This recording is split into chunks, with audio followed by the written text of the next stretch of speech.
Hello les shines, bienvenue dans ce nouvel épisode, le dernier de l'année, mais celui-ci qui va vraiment t'aider à pouvoir poursuivre tes objectifs, poursuivre ton bien-être et ta confiance en soi qui va être multipliée pour l'année prochaine. Donc je vais te donner les meilleures de mes astuces pour que tu puisses vraiment foncer et nous donner le meilleur de toi-même.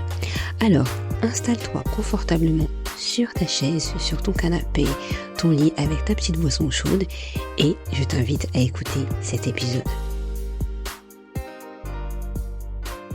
Hello les shines, bienvenue dans cet épisode et aujourd'hui je voulais te parler un petit peu de comment rester motivé. Alors j'aime pas trop ce mot mais je voulais quand même le garder pour que tu comprennes un peu le principe. Pour cette nouvelle année, ça veut dire la motivation, tu vas la créer. Et avec cet épisode, je vais t'aider justement à bâtir, à créer de nouvelles motivations pour ton quotidien. Parce qu'au final, je pense aussi à beaucoup de personnes, à ceux qui sont seuls dans cette période, à ceux qui ont aussi perdu peut-être un être cher, que ce soit cette année ou les années précédentes, mais pour aussi les personnes qui, pour eux, ces fêtes sont pas un jour heureux, ceux qui sont aussi loin de leurs proches, ceux qui souffrent, ceux qui sont à l'hôpital ou peu importe, qui ont vraiment un mal, ou ceux qui ont vécu aussi une année très difficile. Donc cet épisode est fait vraiment pour tout le monde, je l'espère, et donc poser vraiment de nouvelles intentions pour cette nouvelle année ensemble. Je ne vais pas parler de résolution, on sait que les résolutions, la plupart des personnes n'y tiennent pas souvent, mais l'intention est beaucoup plus forte, je trouve, que les résolutions. L'intention c'est, ok, je veux que cette nouvelle année soit comme cela. À toi de deviner, de chercher comment tu verrais ton année. Parce que j'ai envie de te dire que l'année, c'est une porte qui se ferme, mais qui va se réouvrir. Mais c'est toi de choisir, en fait, est-ce que tu souhaites vraiment fermer ce qui ne te plaît plus et d'ouvrir autre chose. Donc, c'est toi qui vois. C'est grâce à cette intention qui va vraiment te mettre un cadre dans, ok, moi maintenant, je voudrais être plus focus sur ce principe-là. Et là, tu vas peut-être avancer avec ce principe tout au long de cette nouvelle année. Une porte qui se ferme, c'est aussi durant les mois, durant les semaines, durant des trimestres. C'est pas sur une seule année. Ça veut dire qu'en fait, même cet épisode, il peut t'aider sur différents objectifs que tu as pour toi. Et en fait, ça va augmenter ta confiance en toi parce que plus tu vas réaliser des choses, mieux tu vas voir ton estime et ta confiance augmenter. Tu vas dire, waouh, en fait, j'ai réussi à faire ça.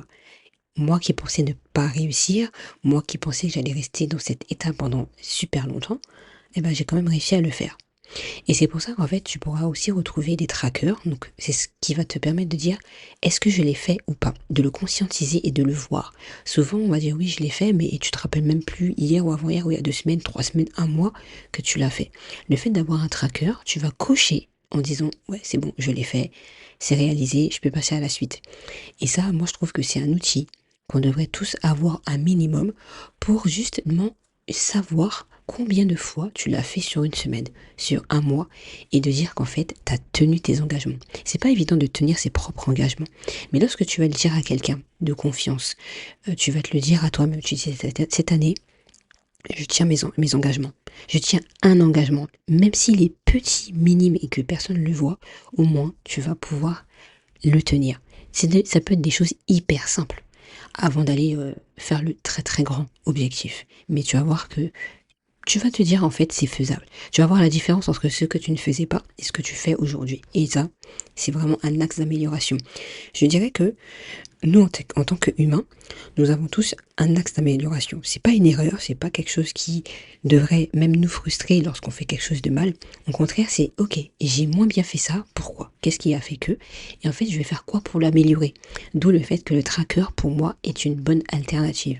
Je t'en ai mis un en bas de cet épisode pour que tu puisses le télécharger gratuitement, tu pourras l'utiliser gratuitement et tu vas voir c'est hyper simple, super cosy et tout, donc c'est trop trop bien, moi je le kiffe et vraiment tu pourras le remplir normalement sans pression. Voilà, c'est vraiment te dire, ok, là je l'ai fait, je suis trop contente et tout, j'ai réussi. Moi qui pensais que j'allais pas réussir, que j'étais incapable, là en fait tu vas te rendre compte que c'est faisable. Et l'objectif aussi, c'est ne pas être parfaite. La perfection n'existe pas. Mais justement, en ayant en tête que tu auras un axe d'amélioration, tu vas voir la différence.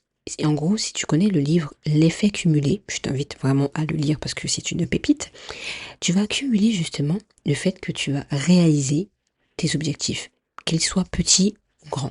On commence par le petit parce que lorsqu'on donne à manger à un enfant, on va pas lui donner la grosse viande. On va couper petit, petit les morceaux pour qu'on lui donne. Parce qu'un enfant, il faut qu'il apprenne à mâcher. Il a une toute petite bouche. Donc c'est pareil. Lorsque tu as un objectif, tu vas pas donner la grosse viande. L'objectif, c'est la grosse viande. Mais tu vas découper petit à petit les petits morceaux de viande pour que tu puisses le réaliser. C'est exactement pareil que tu dois faire.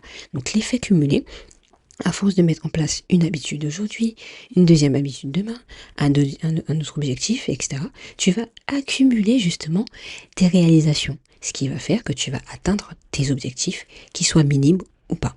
Et ça, je trouve ça très très beau. Surtout, apprends à te connecter avec tes passions. On a tous au moins une ou deux passions dans notre vie et souvent on les délaisse parce que on doit travailler, on doit s'occuper des enfants, on doit faire ceci, on a tellement de choses qu'on oublie en fait notre passion. On oublie même de se reconnecter avec les autres.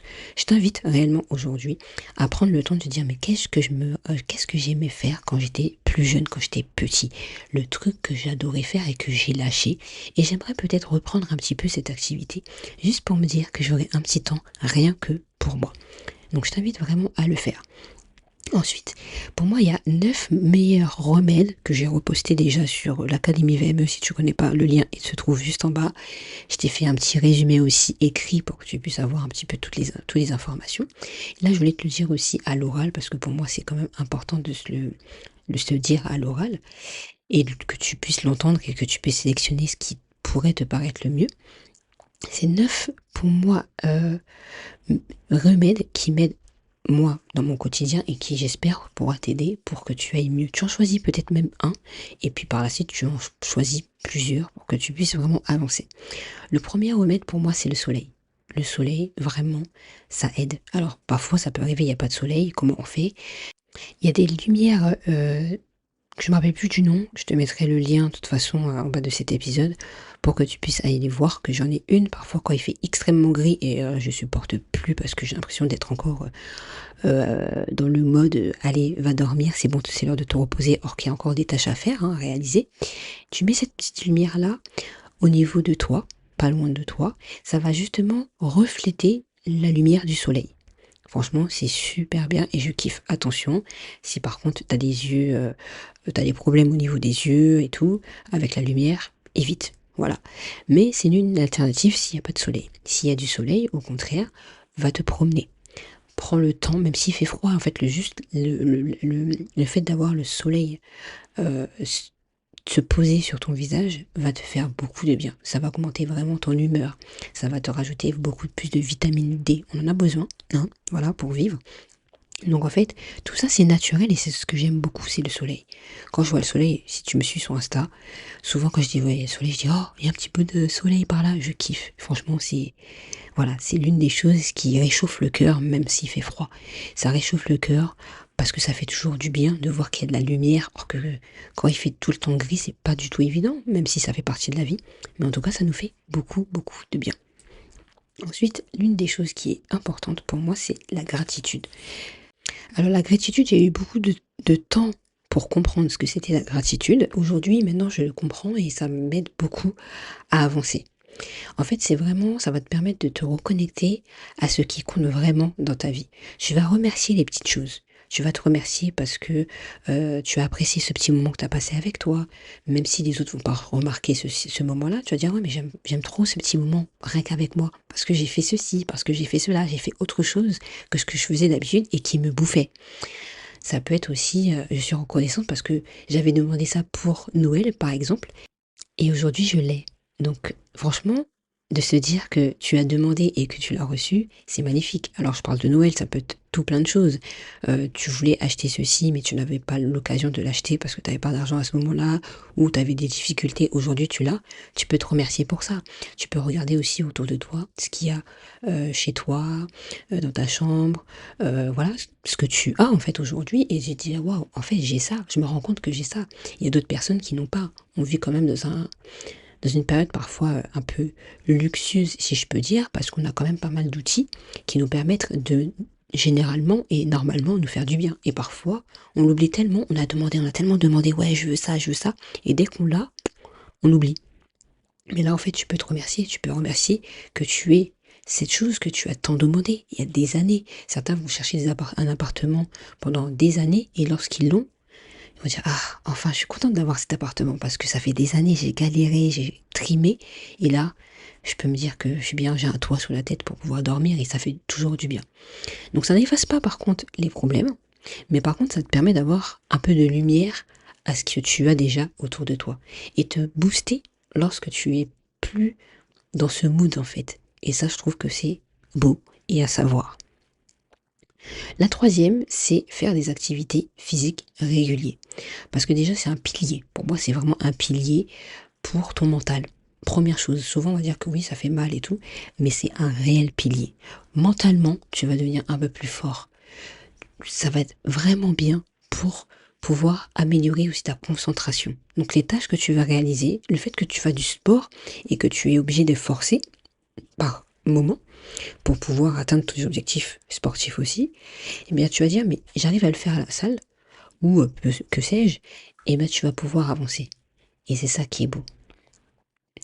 Et ça réduit totalement l'anxiété et le stress. Alors, pas à 100%, mais ça peut t'aider parce que tu es dans un mood et tu bouges. Souvent, quand on dit activité sportive ou physique, c'est tu vas bouger. Tu sais, mais ça peut être juste des étirements. Le matin, tu t'étires pendant 5 minutes. C'est au moins tu fais fonctionner ton corps. Il reste pas plat comme ça à rien faire. Au moins il bouge. Et ça change vraiment tout, surtout pour ton âge. À un certain âge, les muscles peuvent moins fonctionner. Les os aussi peuvent s'affaiblir. Donc c'est à toi aujourd'hui de te dire, en fait, c'est bon, je continue, j'avance parce que il faut que mon corps fonctionne malgré mon âge. Ne t'arrête pas, au contraire, continue à te mettre en mouvement, quelle que soit l'activité que tu veux faire. Ton corps, il va te remercier par la suite. Ensuite, une des choses que j'aime beaucoup faire, ce qui fait que, j'avoue, au début, ça me faisait bizarre. C'est, ah ouais, il faut que je fasse ça, mais au final, à force, tu te dis, ouais, j'avoue, ça aide beaucoup au cerveau. C'est de rire et de sourire, parce que le rire va déclencher une réaction chimique positive à ton cerveau. Tu vas forcer, tu vas faire un genre sourire très très forcé, et tu vas voir qu'à un moment, en fait, on sait que quand on sourit, c'est quelque chose de bon. Si on sourit pas, on sait que c'est quelque chose de triste. C'est naturel, c'est humain. En final, même les enfants, quand ils pleurent, tu sais qu'un enfant, quand il pleure, c'est qu'il y a quelque chose de pas bon. Après, ça dépend. Il peut pleurer de rire, enfin voilà, de joie. Mais là, quand tu sais que c'est pour pleurer, mais en fait, il pleure parce qu'il a mal à tel endroit, tu sais que tu seras dans cette tristesse et lui aussi. Et par contre, c'est la même chose pour toi. Donc, si tu sais que l'enfant, il rigole, bah, toi aussi, tu vas rigoler, tu vas, oh, je suis contente parce que mon enfant, il rigole et tout et tout. C'est la même chose. Donc, si tu fais ça, je peux t'assurer que ça va vraiment, vraiment t'aider. Et en plus, sourire, c'est contagieux. Donc, partage vraiment ta bonne humeur autour de toi. Ensuite, n'hésite pas à prendre des pauses. Les pauses sont vraiment essentielles à ton bien-être général. Ça va vraiment booster ta concentration et ton efficacité pour ton travail et les tâches que tu vas accomplir durant les journées. Parce qu'en fait, le fait d'être toujours dans l'action, tu vas t'essouffler et tu vas avoir une pression énorme qui va s'accumuler jusqu'à qu'à un moment tu peux arriver au burn-out, tu vas vraiment même en stress énorme, voire même en dépression pour certains. Donc vraiment favorise un temps de pause à chaque instant pour que tu puisses vraiment arriver à faire des tâches qui peuvent paraître difficiles mais qui vont être beaucoup plus simples pour toi. Et il faut savoir qu'avec un esprit reposé, tu vas être beaucoup plus amène à réfléchir et à faire des choix beaucoup plus judicieux dans l'avenir. Une des choses qui est très importante, qui pour moi est une très belle leçon que je vais retenir pour les années à venir aussi, même si je le savais, mais c'est bien de le se répéter, c'est préserve ta vie privée. Au final, quand tu vas préserver ta vie privée parfois, tu vas renforcer ton sentiment de sécurité. C'est bien de dire les choses, mais à qui? Parce que certains vont prendre tes mots, le déformer ou le faire un peu à leur sauce, or que c'est peut-être pas de cette façon que tu leur as dit. Et c'est ça, quand tu vas choisir de partager juste ce qui va te plaire et ce qui va être dit, tu vas voir, ça change vraiment, vraiment tout. Donc, fais comme ça parce que c'est un bien pour un mal, on va dire, pour que tu puisses vraiment apprendre à maîtriser ce que les autres perçoivent aussi de toi. Tu vas pas tout dire, comme ça tu laisses les choses se faire par rapport à ce que tu veux dire et te laisses entendre. Donc vraiment, partage juste ce qui te plaît. Tu vas voir, ce sentiment de sécurité va vraiment te sentir agréable parce que tu vas te dire, ok, là j'ai rien dit, au moins elle peut pas dire que c'est ça et c'est ça. J'ai dit qui me paraissait le plus juste et je me suis arrêtée là. Par contre, n'hésite pas à parler lorsque tu sais que tu es avec quelqu'un de confiance et qui va pas être peut-être dans le jugement ou des choses qui vont te faire de la peine. Au contraire, ça va vraiment t'aider à avancer aussi dans ta vie. Parce que pour moi, ta vie privée, elle est quand même beaucoup, elle est très précieuse. On voit beaucoup de personnes partager, etc., sa vie, leur vie de A à Z, mais n'oublie pas que leur vie partagée sur Internet n'est pas à 100%, c'est que 5%. Donc, ils partagent des choses, mais ils ne disent pas tout aussi. Et heureusement. Une des choses qui, selon moi, est très important parce que en tant qu'humain, nous avons besoin d'avoir des relations saines avec les autres. Donc ça rejoint un petit peu le point qu'on a vu avant, mais en même temps, ce point est très important. Donc c'est avoir des relations saines. Alors, quand je dis ça, c'est avoir des relations saines déjà pour toi, donc respecter par exemple tes engagements. C'est important parce que plus tu vas les respecter, mieux tu te sentiras mieux dans ta peau. Et ensuite, tu vas pouvoir aussi être plus à l'aise et être entouré avec des personnes beaucoup plus honnêtes et en paix avec ce que tu es et qui tu es. Donc tu vas créer vraiment cette sérénité plus durable et authentique. Et ça, moi je trouve que c'est beau. Tu auras beaucoup moins de masques parce qu'en général, aujourd'hui, on a beaucoup de masques. On n'est pas vraiment la personne qu'on aimerait être. Et c'est pour ça que on est toujours dans cet axe d'amélioration. Et moi, c'est ce que j'aime beaucoup. Parce que tout ça, ça va favoriser ton épanouissement personnel, mais aussi ta confiance. Parce que tu vas dire, ah oui, là, je l'ai fait. Ok, j'ai établi une relation de confiance avec moi-même, mais ensuite avec les autres. Parce que ce que j'ai dit j'allais faire, je le fais. Et je l'ai fait, ça se voit. Et ça, c'est très très beau. Un autre point important, c'est d'avoir une alimentation saine et équilibrée. Bah oui, parce qu'en fait, quand tu vas donner à ton corps les aliments qui vont t'aider, ton corps va te remercier. Tu auras beaucoup plus d'énergie, tu vas même renforcer ton système immunitaire. Je vois beaucoup de personnes un petit peu malades de droite à gauche, ce qui est un peu logique parce que on a moins de soleil, il fait peut-être un peu plus froid aussi à certains endroits de la France. Donc c'est pas du tout évident. Mais lorsque tu vas donner des aliments qui vont aider justement à garder ce cap, automatiquement tu vas te sentir beaucoup mieux. C'est pas l'objectif, c'est pas non plus de te restreindre en te disant mais là je mange plus ça, je mange plus. Non, tu vas juste réduire et le remplacer par quelque chose qui sera meilleur pour cette période. Et ça, c'est pour toute l'année. Ensuite, le petit dernier qui pour moi est le meilleur du meilleur, c'est prends soin de ce qui rentre dans tes pensées. Parce qu'en fait, les pensées, c'est ce que tu vas pas spécialement dire, mais c'est ce que tu vas entendre de ton intérieur, de ton fort intérieur. Ça va influencer en fait tes émotions. Si tu dis que ouais là par exemple je suis pas bien, et ben ça va influencer ton émotion. Dire que tu n'es pas bien, ça va te ramener de la tristesse. Or que si tu te dis je me sens moins bien, mais je vais faire en sorte que j'aille mieux dans les prochaines minutes. Là, ok, tu es dans une émotion de tristesse, par exemple, mais tu vas tendre vers une émotion beaucoup plus joyeuse. Donc tu changes tes émotions d'un pas à un autre. Et là, ça ferait toute la différence. Et en plus de ça, ça va améliorer tes actions. Te dire que tu n'es pas capable, c'est dans l'inaction. Tu ne feras pas grand-chose parce que tu sais que tu n'es pas capable de le faire. Et donc, dans le terme, ça va gêner le fait que tu puisses te motiver pour l'année prochaine. C'est un vrai, vrai levier.